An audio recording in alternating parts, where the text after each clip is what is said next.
in this episode of The Streets. Father God, they have big decisions to make going forward, dear God, for this country, dear God. And so I pray, Lord, that whatever they have to do, you will be glorified because you are worthy of it all, dear God. It's Sunday morning at Golden Square in Bridgetown.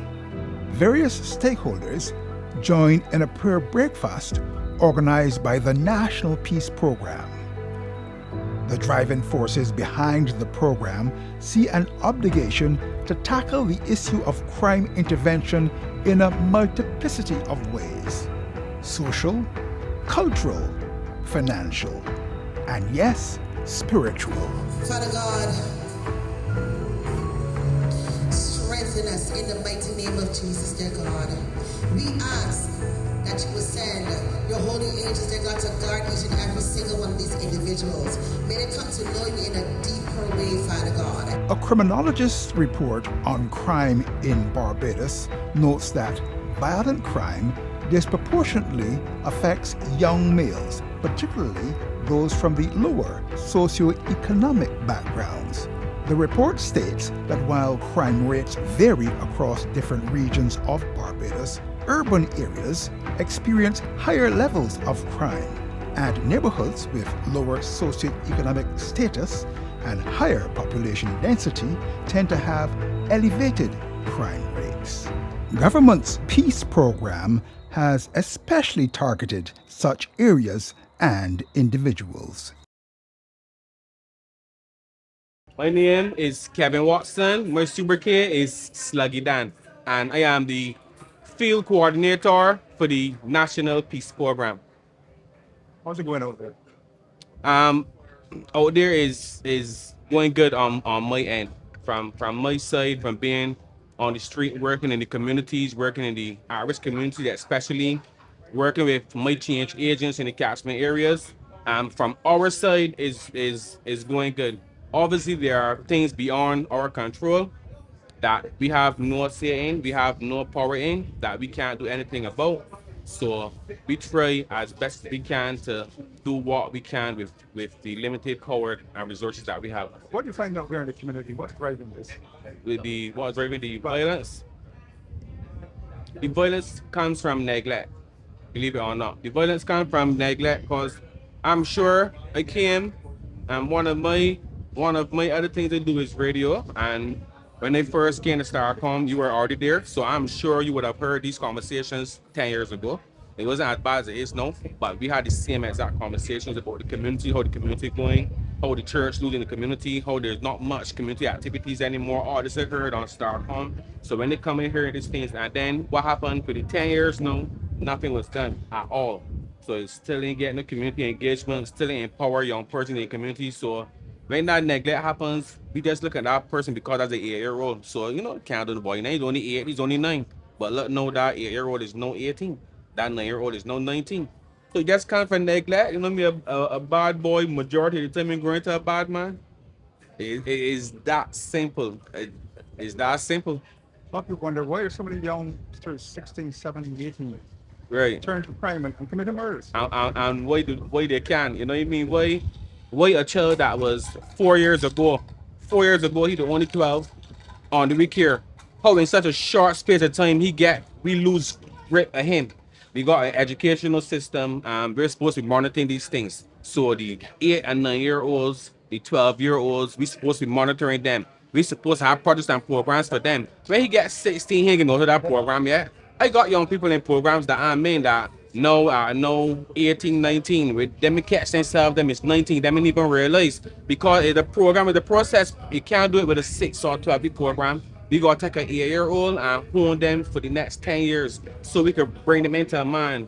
Youth should not have crime to turn to so easily. Stetson is extremely easy now for a 16-year-old to get engagement if you want to get a life of crime. If you want a pound of weed, and you want a gun, and you want a safe space, and you want love and care and attention, Easy.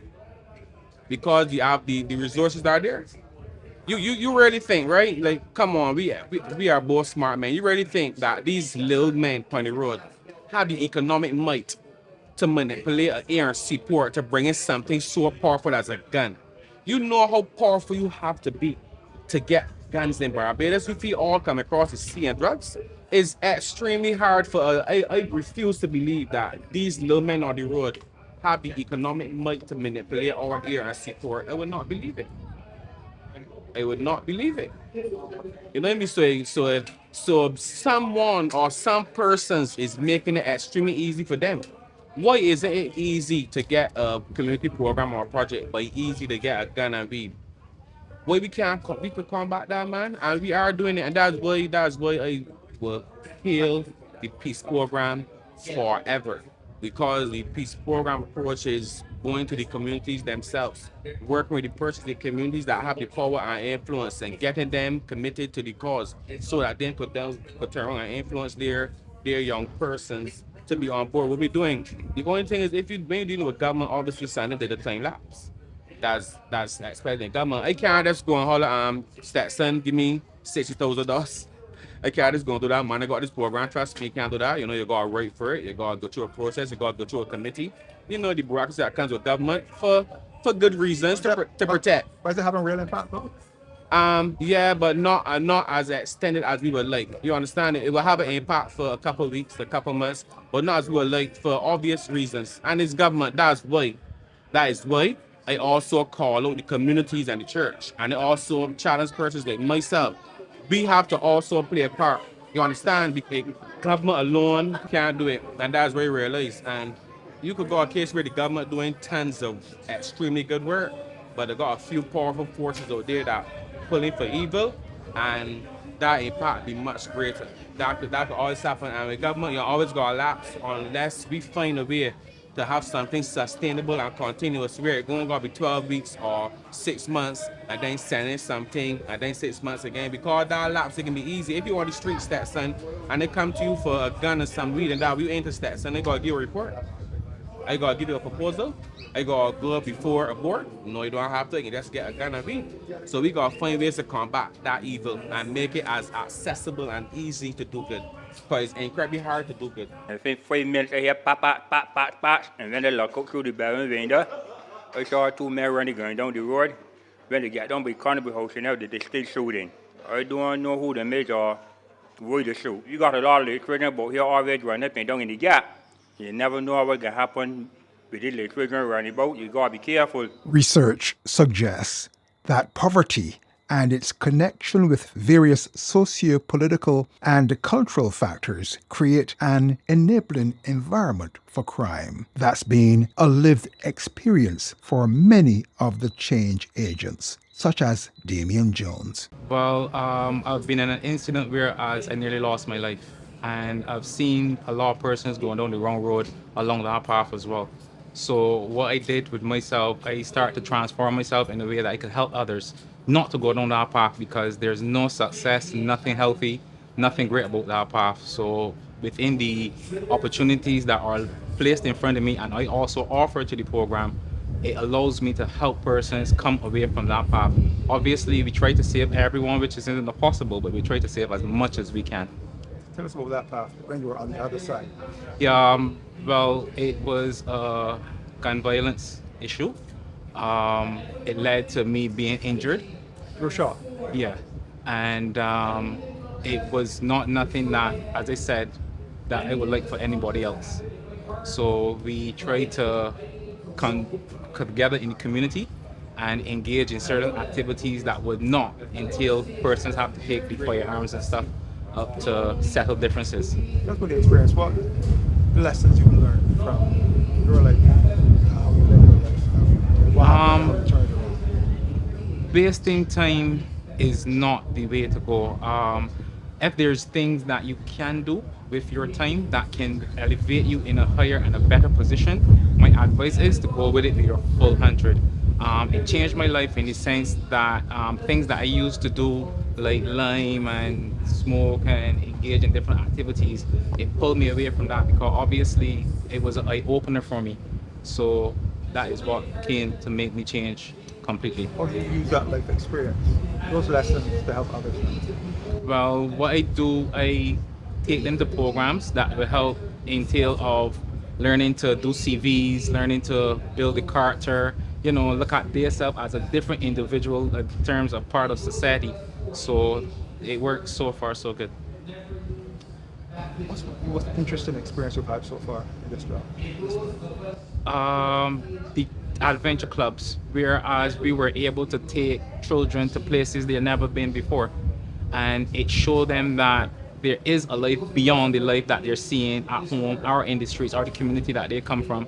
In terms, we get to travel with them, get to turn them on hikes, we take them to the farms, the different events across the country, and they really changed because some of our events has paused somewhat, and our participants are requesting heavily. Even some that were part of these programs found themselves in some trouble due to the fact we weren't able to keep up with the activities and stuff going on. So I think that it made a major impact on persons.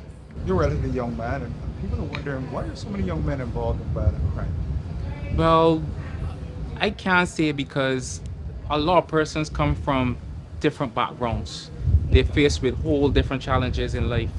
Um, what I can say is that there are opportunities out there for them, and if they would pay attention to the opportunities, then I guess they will be able to pull away from that.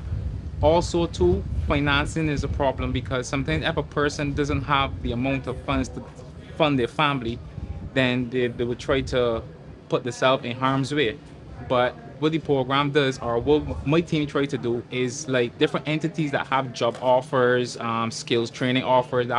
We come together and we try to place persons in those entities to get their life changed around so that they won't turn to violence as well. It's been effective? Yes, it has. It has been effective. Yes, because there were some that were headed down that road, and due to the fact that we were be able to place them in certain entities that would help them to elevate themselves, we have seen a major change. Yes. Do you have a specific example of a person who you saw heading a particular path, you were able to get them? Yes, because he lost his brother through the same gun violence, and he was in the rage of revenge, revenge, revenge, revenge. So we took him to Imran's program, Flip the Script, which was a major success for him. Then afterwards, he was placed in a job, so he's doing pretty good now. I saw him 2 days ago, and he's doing pretty good now. So I would say that the program does have a major effect on the youth. It just needs to be consistent in terms of keeping up with the youth because it's a fast changing process with the youth, and you can't give them one thing constantly, constantly, constantly, constantly. You have to switch it up with them because there are a lot of creative minds out there, and they're interested in all types of industry, be it carpentry, be it the social media industry, all sort of industries. So it's good to keep it going so that they could be a part of it as well. 24-year-old change agent Danica Watson is able to identify with and explain the challenges and vulnerabilities of the at-risk youth. How do you get to this path to the change agent program? This program? Well, really and truly, my Sluggy Dan Watson, Kevin Watson, my mentor, I used to try to follow his way of life.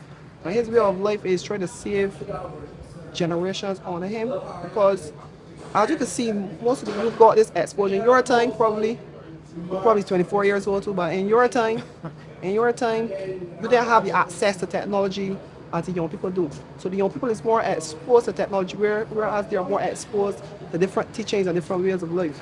And I try to encourage the youth to gravitate towards their family, try to rebuild their family. And sometimes I don't always like push them into a job or push them into a school because if you're pushed into a job, you're working for money, but you could be still going home to a broken home, a dysfunctional home. So what I try to do is get it right with yourself first.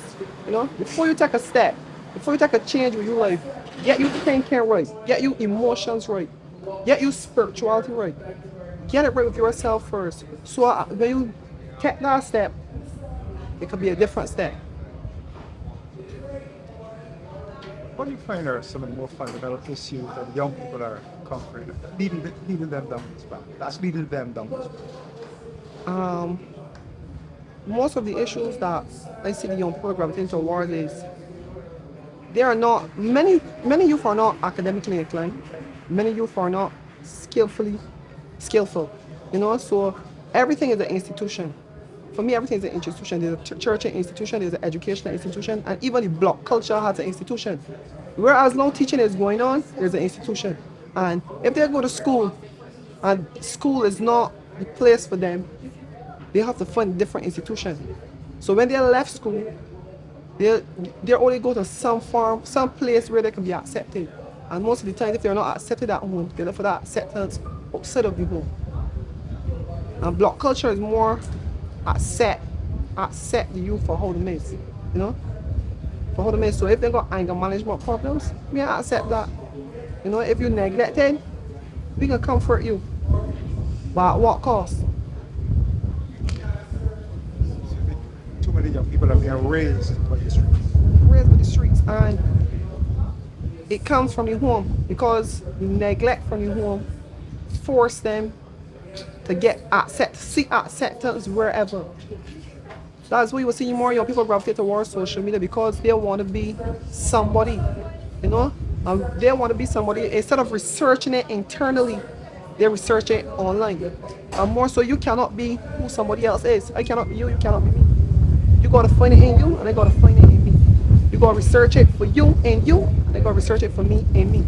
And most of the young people are researching behaviors, researching different ways of thinking, and it's not working.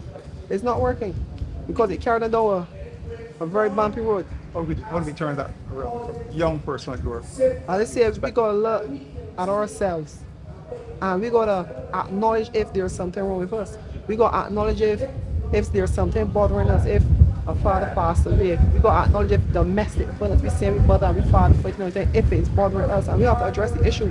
And we gotta see how we can help, rather than how it can affect us. How effective is the change program? Help them to helping youngsters cope and confront some of these issues. The National Peace Program is trying to introduce a lot of programs that are more experiential. It's not really learning with the book or theory. It's learning how to interact with one another. You know, how to see someone's opinion. Don't mind you disagree on the opinion, but come to some sort of settlement.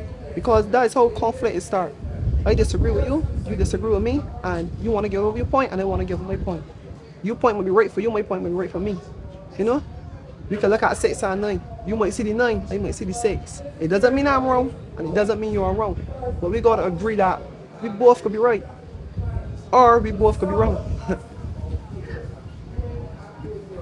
Minister Corleone also emphasized to us that our job is very imperative, field work. You know, if you're trying to get crime rate down, it's not an office job. You know, it's a field job. So we gotta go in the field, we gotta analyze these youth because no two people are alike. No two people are alike. The methods I might use to get this person right, I gotta use different methods to get that person right. How are you going about that? I try to understand them. Like right now, my hair, I growing up my hair, so a youngster can cut my hair. You know, there's about 2 weeks on my hair, so but I give him more time to practice because, you know, I want him to mess up my head. You know, so they want us to be more frank. As you can see, more change agents we don't step in the communities with suit and tie because there's a fear. There's a fear of classism, there's a fear of, well, he thinks he's above me, but they don't want us to be above them. They want us to be with them. It's the difference. That's why you will see enough of us. You see them, he came here casual. This is how we just dress because we are you and you are us. The more we try to become them, and they try to become us, the more we understand them, and they will understand us. And even for those who slip through the prevention net, there's an effort to rehabilitate, refocus, to provide a second chance to turn their life around. Tyrod Giles is Special Projects Consultant with the National Peace Program. I work alongside the National Peace Program with inmates and at-risk youth generally. We strongly believe in second chances. We strongly believe that not just because, but even though you've committed a crime, you still have to be able to be rehabilitated and be reintegrated back into the society. We're hearing a lot about the importance of rehabilitation, or rather the lack of adequate rehabilitation. extent to which that contributes to repeat offenders. Is that what you're saying? I mean, it's quite possible. I mean, if you are going to send someone to prison and you're not going to give them that attention and help them to heal from trauma, heal from the possible drug addiction or whatever deep-rooted issues caused them to end up there in the first place. I mean, you don't just wake up one morning and commit a crime, but if you don't address the fundamentals, yeah. So if you don't address the fundamentals, then you have a product that serves time, but you don't have a healed product back into society. What are some of the key underlying issues you're seeing? Some of the key underlying issues we're seeing, the usual buzzwords and buzz terms that we hear in society, whether it be from lack of good parents or good role models, whether it be a lack of education or whether it be the drug and substance abuse and addiction. So apart from that, I think generally these persons are offenders are willing to do better so long as we put the time into it. Providing offenders with skills and potential opportunities forms a key part of their program. Currently, we have a few programs in collaboration with the Barbados Prison Service. One of them being the culinary arts program, where it's being administered by the Pomeranian Institute, Jean and Norman Holder Institute, I think it's called now, and there they have about 30 to 45 inmates who are participating in a cooking course, so that when this course is complete, they are given their certificate. And maybe you find 30 to 45 businesses in society who are looking for cooks or bartenders or whatever in area they're particularly interested in, who are willing to forgive and hire these people. But essentially, we are producing, I think the prison service is also interested in producing healed products and qualified products back into society. How do you describe the impact of your program? Thus far, I mean, the reports have been at least half of the persons who pursued the course last year, when it was run by Ministry of Youth at the St. Paul Marine, they're working in hospitality as we speak. Rather it be self-employed, or rather it be employed. I won't name any businesses, but whether self-employed or employed, these persons have been productive citizens in that respect. So we see that the money isn't being wasted, but they're actually utilizing the talents learned. Our journey through the streets has taken us on an exploration of gun violence. Show me where you were shot. Hold up, so you maintain and come over. Some of them spoke about something called a gun circle, where you can actually rent a gun, hire a gun. The shift in culture and values. Prevailing culture of lawlessness and violence. The preventative work. I call here one of the epicenters of my work. And the possible solutions.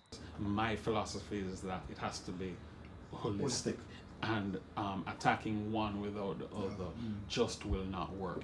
No easy solutions, no quick fix, but the situation requires a response to the myriad socio-economic, socio-cultural challenges that confront the youth out there in the streets. And somewhere down the road later, you recognize, well, look, I remember him from that school. He used to be always in little trouble.